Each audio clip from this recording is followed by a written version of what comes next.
Hello friends, Radhe Radhe, Hare Krishna. Welcome back to my channel. आज हम सुनेंगे ज्येष्ठ मास के कृष्ण पक्ष की निर्जला एकादशी की व्रत कथा। वर्ष की 24 एकादशियों में श्रेष्ठ ज्येष्ठ मास के शुक्ल पक्ष की एकादशी सबसे बढ़कर फल देने वाली है। इस एकादशी का व्रत रखने से ही वर्ष भर की एकादशियों के व्रत का फल प्राप्त हो जाता है। इस एकादशी में एकादशी के सूर्योदय से द्वादशी के सूर्योदय तक जल भी ग्रहण न करने का विधान होने के कारण इसे निर्जला एकादशी कहते हैं। ज्येष्ठ मास में बहुत बड़े ज्येष्ठ मास के दिन बहुत बड़े होते हैं और प्यास भी अधिक लगती है।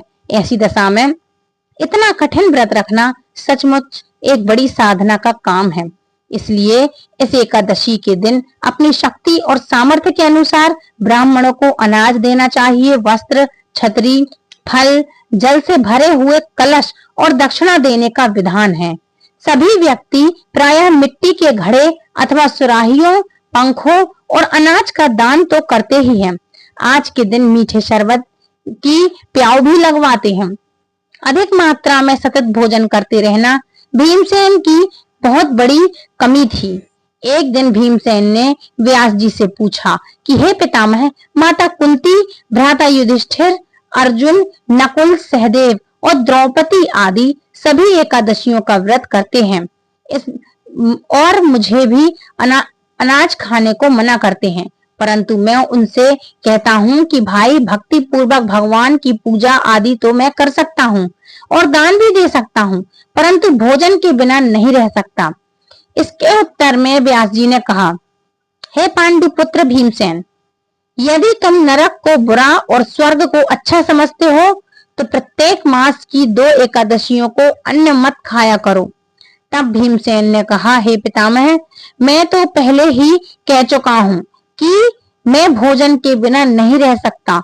यदि वर्ष भर में कोई एक ही व्रत हो तो वह मैं रख सकता हूँ। मेरे पेट में व्रत नाम वाली अग्नि है।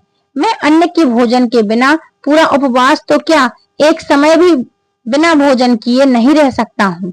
अतः आप मुझको कोई ऐसा व्रत बतलाइए जो वर्ष भर में केवल एक बार ही करना पड़े और मुझको स्वर्ग की प्राप्ति हो जाए। श्री व्यास जी ने कहा, हे पुत्र, बड़े बड़े ऋषियों ने अनेक शास्त्र बनाए हैं जिसमें वर्णित उपायों के द्वारा थोड़े परिश्रम से ही स्वर्ग की प्राप्ति हो सकती है, परंतु उन शास्त्रों में भी दोनों पक्षों की एकादशियों के व्रतों को मुक्ति के लिए सबसे श्रेष्ठ लिखा गया है। श्री व्यास जी के वचन के अनुसार सुनकर भीमसेन नरक जाने के भय से भयभीत हो गए और कंपायमान होकर बोले, अब क्या करूं? एक मास में दो व्रत तो मैं कर नहीं सकता। हाँ, वर्ष में एक व्रत करने का प्रयत्न अवश्य कर सकता हूँ। एक दिन व्रत करने से मेरी मुक्ति हो जाए। यदि ऐसा कोई व्रत हो तो कहिए। यह बात सुनकर व्यास जी कहने लगे कि वृषभ और मिथुन संक्रांति के बीच ज्येष्ठ मास के शुक्ल पक्ष की जो एकादशी आती है, उस एकादशी का व्रत करो। इस एकादशी के व्रत में स्नान और आचमन के सिवा जल वर्जित है। आचमन में 6 मासे जल से अधिक नहीं होना चाहिए, अन्यथा वह मद्यपान से सदृश हो जाता है। इस दिन भोजन नहीं करना चाहिए क्योंकि भोजन करने से व्रत नष्ट हो जाता है। इस व्रत के दिन सूर्योदय से लेकर द्वादशी को सूर्योदय तक जल ग्रहण न करने से समस्त एकादशियों के व्रत का फल प्राप्त होता है। द्वादशी को सूर्योदय से पहले उठकर स्नान आदि करके ब्राह्मणों को दान आदि देना चाहिए। इसके पश्चात भूखे और सपात्र ब्राह्मणों को भोजन कराकर फिर आप भी भोजन कर लेना चाहिए। आपको भी भोजन कर लेना चाहिए।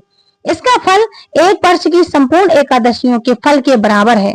व्यास जी कहने लगे, हे पितामह, हे भीमसेन। व्यास जी ने बोला, हे भीमसेन, यह मुझको स्वयं भगवान ने बतलाया है। इस एकादशी का पुण्य समस्त तीर्थों और दानों से भी अधिक है। केवल एक दिन निर्जल रहने से मनुष्य के सभी पाप नष्ट हो जाते हैं। जो मनुष्य निर्जला एकादशी का व्रत करते हैं उनको मृत्यु के समय यमदूत आकर नहीं घेरते, वरन भगवान के पार्षद उनको पुष्पक विमान में बैठाकर स्वर्ग को ले जाते हैं। अतः संसार में सबसे श्रेष्ठ व्रत निर्जला एकादशी का व्रत ही है। इसलिए यत्न के साथ इस व्रत को अवश्य ही करना चाहिए। इस दिन ओम नमो भगवते वासुदेवाय मंत्र का जप करना चाहिए और गौ का भी दान करना चाहिए। व्यास जी की आज्ञा के अनुसार भीमसेन ने इस व्रत को किया था, इसलिए इस एकादशी को भीमसेनी एकादशी या पांडव एकादशी भी कहते हैं। निर्जला व्रत वाले दिन प्रातःकाल भगवान श्री विष्णु का पूजन करके यह प्रार्थना करें कि हे भगवान, आज मैं श्रद्धा पूर्वक निर्जला एकादशी का व्रत दूसरे दिन भोजन व्रत कर रहा हूँ एवं दूसरे दिन भोजन करूंगा या करूंगी, अतः आपकी कृपा से मेरे सब पाप नष्ट हो जाएं। इस दिन जल से भरा हुआ एक घड़ा वस्त्र से ढककर स्वर्ण सहित दान करना चाहिए। जो मनुष्य इस व्रत को करते हैं उनको करोड़ पल सोने के दान का फल मिलता है, और जो इस दिन यज्ञादि करते हैं उनका फल तो वर्णन ही नहीं किया जा सकता, उनका फल वर्णन ही नहीं किया जा सकता है, इतना अधिक होता है। जो मनुष्य इस दिन अन्न खाते हैं वे चंडाल के समान हैं, वे अंत में नरक को जाते हैं। जो चावल खाते हैं उसमें प्रकृति सारे पाप निहित करके चावल के रूप में आप ग्रहण करते हैं, इसलिए आज के दिन चावल का उपयोग भी नहीं करना चाहिए, न चावल से बनी किसी भी वस्तु का सेवन करना चाहिए। जिन्होंने निर्जला एकादशी का व्रत किया है वे चाहे ब्रह्म हत्यारे ही क्यों ना हो अथवा गुरु के साथ द्वेष रखने वाले ही क्यों ना हो, फिर भी इस व्रत के प्रभाव से स्वर्ग में ही जाते हैं। हे भीमसेन, जो मनुष्य, जो पुरुष या स्त्री श्रद्धा पूर्वक इस व्रत को करते हैं उनको निम्नलिखित कर्म करने चाहिए, जो इस प्रकार मैं तुमको बतलाता हूँ, इसलिए ध्यान पूर्वक सुनो। प्रथम है भगवान का पूजन, फिर गौदान मतलब गौदान करना चाहिए, ब्राह्मण को मिष्ठान व दक्षिणा देनी चाहिए तथा जल से भरे हुए कलश का दान भी आपको आज के दिन अवश्य ही करना चाहिए। निर्जला एकादशी के दिन अन्य वस्त्र, पात्र, उपानह मतलब जूती आदि का दान भी करना चाहिए। जो मनुष्य भक्ति पूर्वक इस कथा को पढ़ते अथवा सुनते हैं उनको निश्चय ही स्वर्ग की प्राप्ति होती है।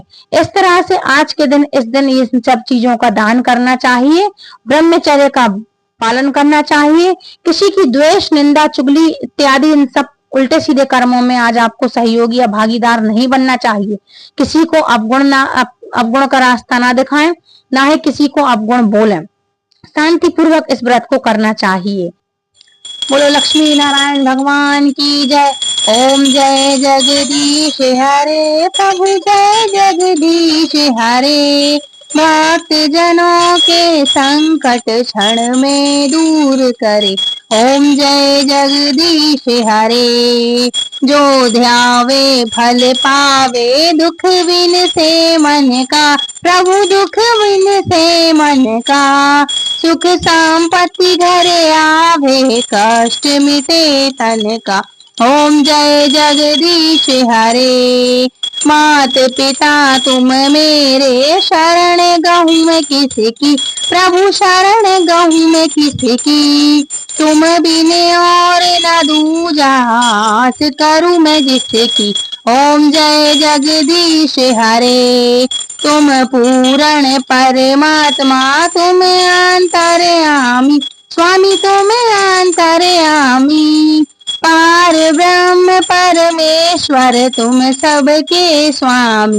ओम जय जगदीश हरे, तुम करुणा के सागर, तुम पालन करता, स्वामी तुम पालन करता, मैं मूरख खल कामी, कृपा करो भरता। ओम जय जगदीश हरे, जय जगदीश हरे, प्रभु जय जगदीश हरे, भक्त जनों के संकट क्षण में दूर करे। ओम जय जगदीश हरे, तुम हो एक अगोचर सबके प्राणपति, स्वामी सबके प्राणपति। किसी विधि मिलूं दया मैं तुमको मैं कुमति, ओम जय जगदीश हरे। तीन बंधु दुख हरता तुम ठाकुर मेरे, स्वामी तुम ठाकुर मेरे। अपने हाथ उठाओ द्वार पड़ा तेरे, ओम जय जगदीश हरे। विषय विकार मिटाओ पाप हरो देवा, स्वामी पाप हरो देवा। श्रद्धा भक्ति बढ़ाओ संतन की सेवा, ओम जय जगदीश हरे। कर्पूर गौरम करुणावतारम संसार सारम भुजगेन्द्रहारम सदा वसंतम हृदयाय वन्दे भवम भवामी शतं नमामि। मंदारमाला कुलिताय काले कृपाले माला संशेखराय दिगंबराय च दिगंबराय, ओम नमः शिवाय ओम नमः शिवाय नमः शिवाय च नमः शिवाय। त्वमेव माता च पिता त्वमेव त्वमेव बन्धु च सखा त्वमेव त्वमेव विद्या द्रविणं त्वमेव त्वमेव सर्वं मम देव देव। गुरु ब्रह्मा गुरु विष्णु गुरुदेवो महेश्वरा, गुरु साक्षात् परम ब्रह्मा तस्मै श्री गुरुवे नमः। गुरु साक्षात् परम ब्रह्मा तस्मै श्री गुरुवे नमः। बोलो लक्ष्मी नारायण भगवान की जय, राधे कृष्ण की जय, एकादशी महारानी की जय, साधु संतन की जय, दुर्गा मैया की जय, राधे कृष्ण की जय, महादेव की जय। हर हर महादेव। हरे कृष्ण कृष्ण कृष्ण हरे हरे, हरे राम राम राम हरे हरे। जय जय श्री राधा कृष्ण बाके बिहारी लाल की, कुंज बिहारी हरि लाल की जय हो, राधा रमन लाल की। हरे कृष्णा हरि बोल, हरे कृष्णा। तो फ्रेंड्स, ये थी आज की कथा। आषाढ़ मास की एकादशी है जो अब शुरुआत होने वाली है। ये एकादशी निर्जला एकादशी थी जो कि ज्येष्ठ मास में आती है। तो आई होप आज का वीडियो आपको पसंद आया होगा। यदि वीडियो पसंद आया तो प्लीज वीडियो को लाइक शेयर कमेंट करें, चैनल सब्सक्राइब करें। वीडियो सुनाने के उपरांत यदि आप हमें दक्षिणा प्रदान करना चाहते हैं तो दक्षिणा में आप नीचे सुपर थैंक्स का बटन अवेलेबल है, आप अपने मन मुताबिक हमें दक्षिणा प्रदान कर सकते हैं। बोलो एकादशी मैया की जय, एकादशी की जय, भगवान श्री हरि विष्णु की जय, लक्ष्मी नारायण की जय। हरे कृष्णा हरि बोल।